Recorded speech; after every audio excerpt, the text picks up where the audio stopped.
Hi guys, today we're gonna be trying our first watermelon.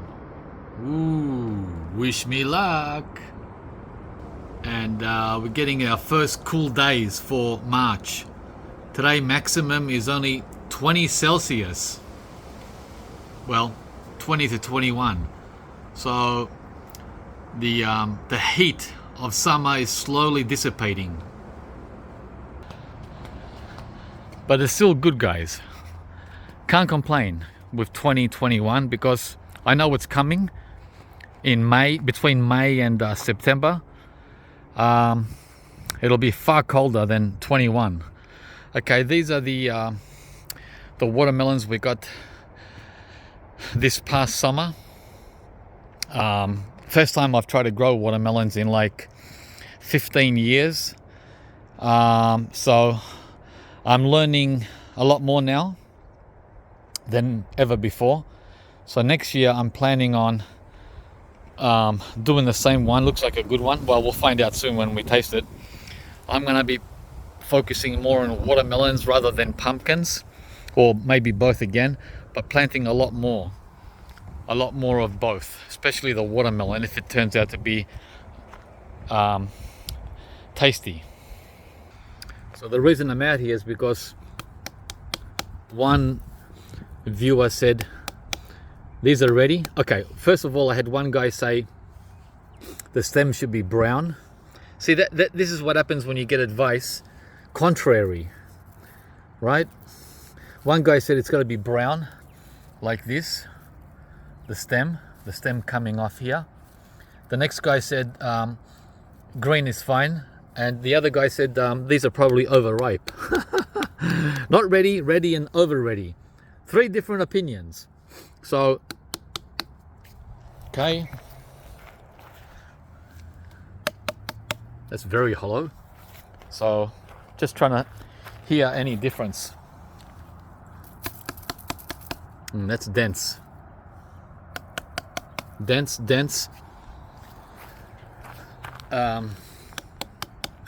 Dense. This one's got a hollow sound, so that's more of a hollow sound. So I think I'm gonna go with the one that's hollow sounding rather than the dense sounding. Okay, let's do it. Done. Can't go back now. Irreversible. And let's cut it open. This is the smallest of the 4, so we'll see what that means. Oh, and I found a Glen mango on the ground. We're gonna taste that too. It was the one that was hanging from here, from the side, that was all flushed up and orange. So even though it's only 20 Celsius and cloudy today and typical Melbourne vibe going on, we're still gonna have fun, guys, with watermelon, and hopefully this mango will be a little better than the previous one. Oh, what fun. A baby melon, a watermelon, and a baby Glen mango. Melbourne, Australia, by the way. I forgot to mention where I am. Yeah, it's very important, right? So let's dig in.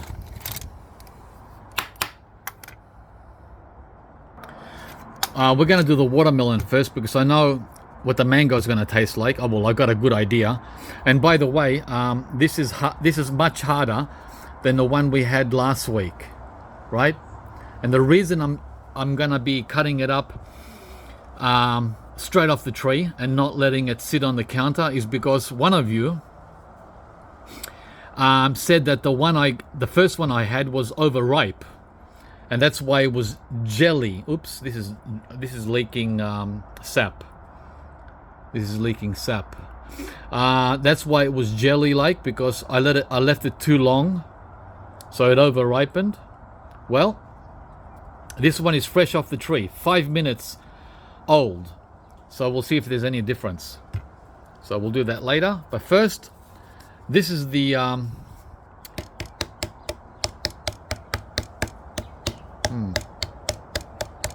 not as hollow on the table as it was on the ground. All right, let's cut her up. Let me get my tripod. Hang on. Hey guys. Woo. I'm so excited, and I can smell. This is very pungent. Oh, now it's raining. We've got a bit of a drizzle. Not rain, drizzle. Big difference. Oh, being hands-free is so easy. Okay, this better be good. I remember the last time I cut up a watermelon, long time ago, before YouTube, before the channel, it was white inside. Very pale inkling of red. I hope it's not the same result. But if it is, oh well. I've got 3 more, right? Okay, here goes. Oop, as soon as the knife went in, it went crack. An instant like tremor. Oh, did you hear it?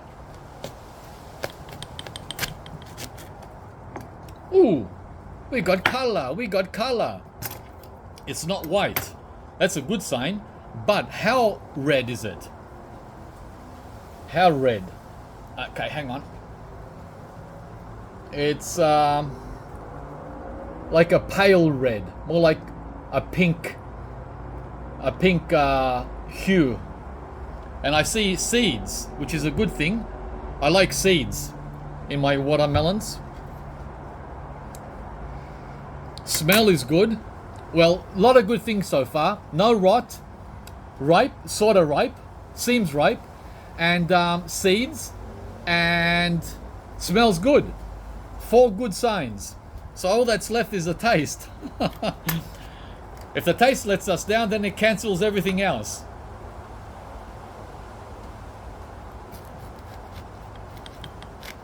We're gonna get just a little slice. Right? Looks good. Looks very good. Looks very, very good. And there's the seeds that you don't see much anymore. Okay, here goes.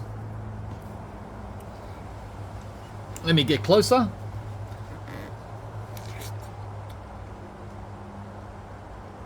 Sweet. Oh, that guy was right. I forgot your name. I didn't take the time to memorize your name. But thanks for the tip. He said, you better pick them now. They seem like they might be overripe. Oh, and I was going to wait for this stem to turn brown. Whoever said that is wrong. Do not wait for the stem to turn brown. Evidently, right? Because by then it might be just mush. Okay.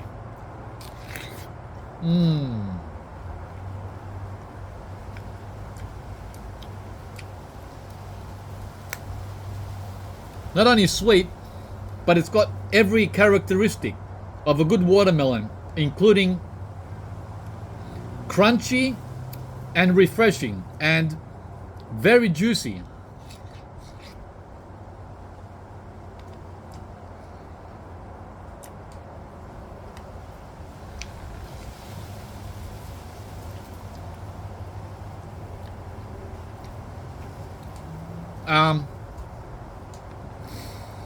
There's one difference with a store-bought watermelon. This one is softer, right? The store-bought one is more hard. The crunch is, the crisp or the bite is harder. This one's more on the soft side. So great for people like me, older people whose teeth aren't the best.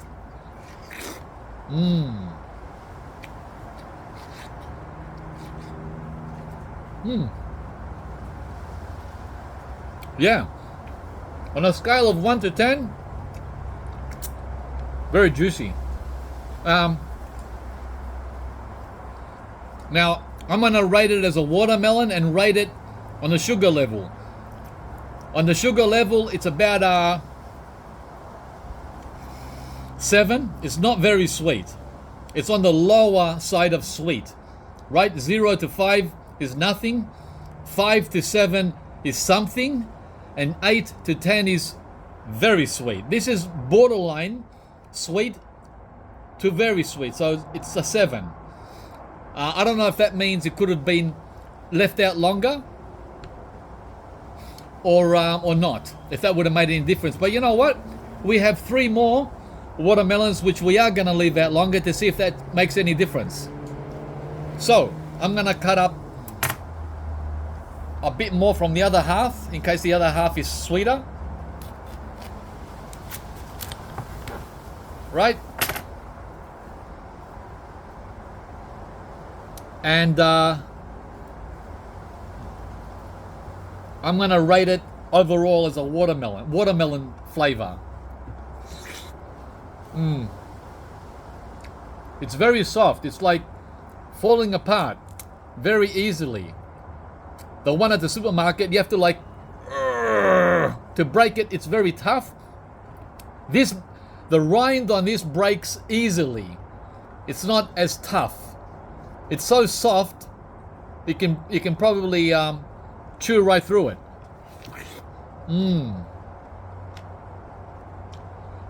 It's like a watermelon for, like I said, for old people or infants. A beginner's watermelon. Very juicy, sweet, not very sweet, just sweet, in the middle. Definitely sweet, but not too sweet.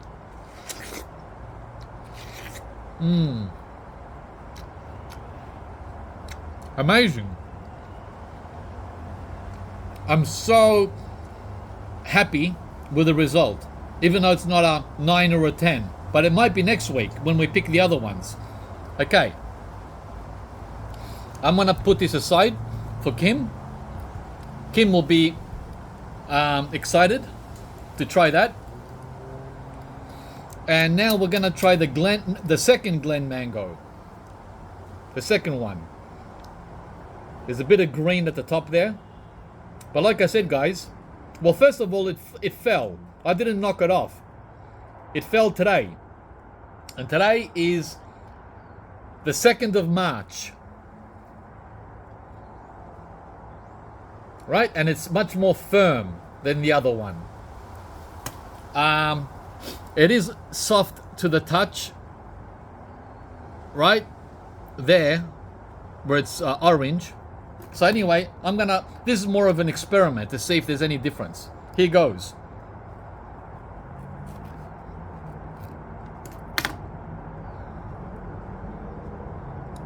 Nice. Looks exactly the same as the other one. But how does it taste? Smells the same. Looks the same. I have a feeling it'll be the same.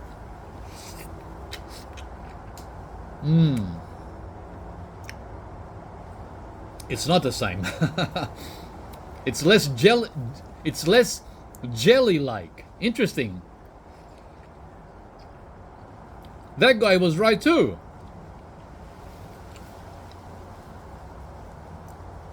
Two viewers who know what they're talking about.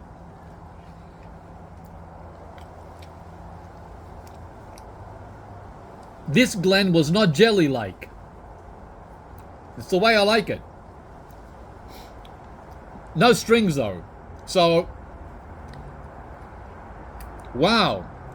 The sugar is more like honey than sugar. It tastes more like honey than sugar. What did I rate the other one? A 7? This is sweeter. Believe it or not, this is sweeter. But sweeter in a good way, not sweeter in a horrible way. You know what I mean? Now that was the orange side. Let's cut the green side. Let's see if the green side is sweet as well.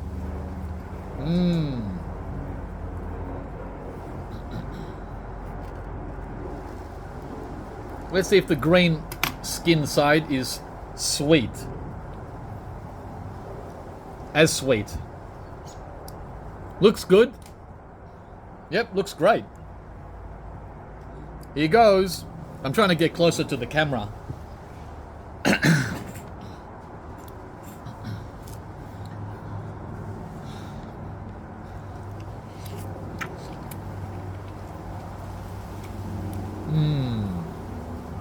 Oh, wow.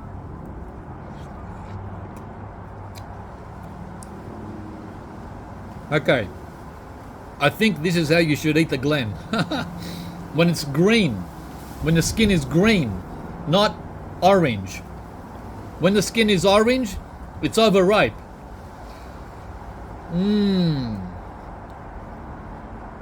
So much better.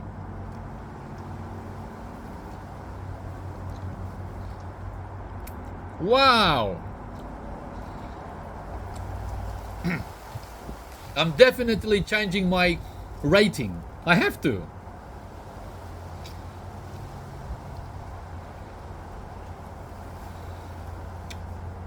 Last one, the last Glen mango was a 7 out of 10. This one is between an 8 and a 9. It's 8.5. I want to give it a 9, but I'm being very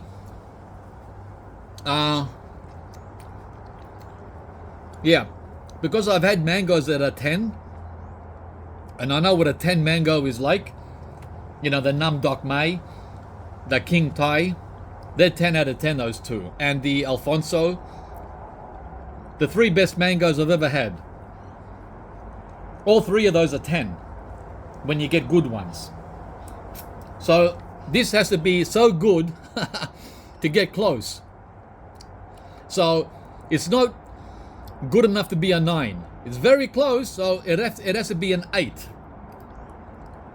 Yeah, guys, I'm being tough on it. I'm being very tough. Because we're talking about mango, right? And mango, to be 10, has to be exceptional. This is not exceptional. It's close. It's close. Oh, it's so much better than the one last week.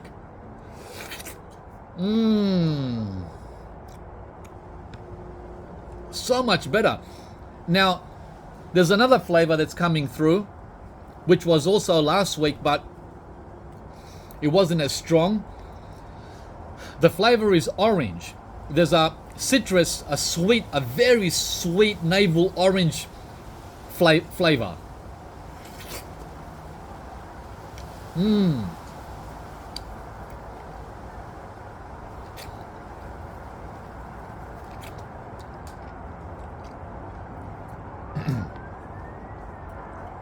Citrus, a really sweet, the sweetest orange.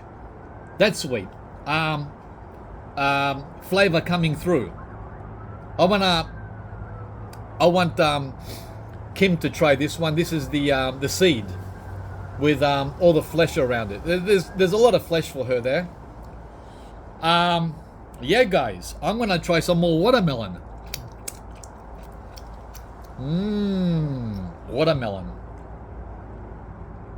Right? It's a small watermelon, but let's see how it tastes after the mango.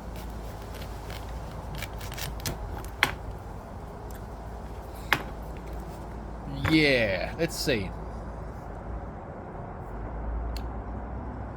Oh wow, great results today.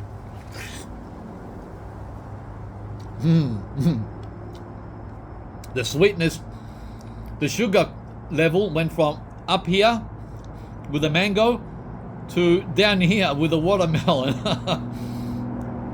A considerable drop.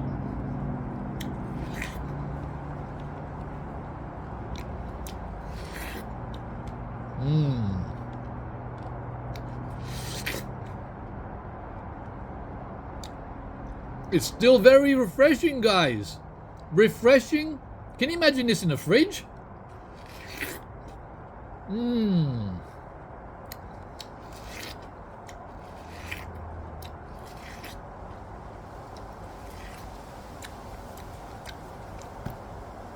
Yeah, 7 out of 10 only because the sugar is lower than what we are used to from a good watermelon. Overall, I give the watermelon an 8 out of 10 for everything else. Like, it checks all the boxes. There's only 2 boxes that it doesn't check. It's not very sweet and it's not very big. Oh well. Remember, it's homegrown. It wasn't much effort. I watered the plants only the first 2 months. Like I planted it in November 2024, and I watered it every day in November. November is spring, by the way. The warm end of spring. I watered it every day in December when the temperatures get hot in Melbourne, and I watered it twice a week in January when the temperatures are soaring close to 40. And in February, I didn't water this baby at all. At the end of summer, I got no water from me at all. And it turned out fantastic. Yeah, guys, as you can see, the temperature 18 Celsius in the middle of the afternoon. No joke. And we're harvesting watermelons and mangoes in Melbourne. Brrr. So once again, you don't need to be in the tropics or in Chinchilla to grow almost anything you want down here in the south of Australia, as I've shown over and over again. But one thing is for certain, patience and perseverance are a must. Of course, also passion. Without passion, we don't get anywhere, right? Okay, guys, so that's the video for today. I hope you enjoyed it. Please give us a thumbs up if you did, and remember to subscribe to the channel if you haven't, and we'll see you from the next one. Bye, guys.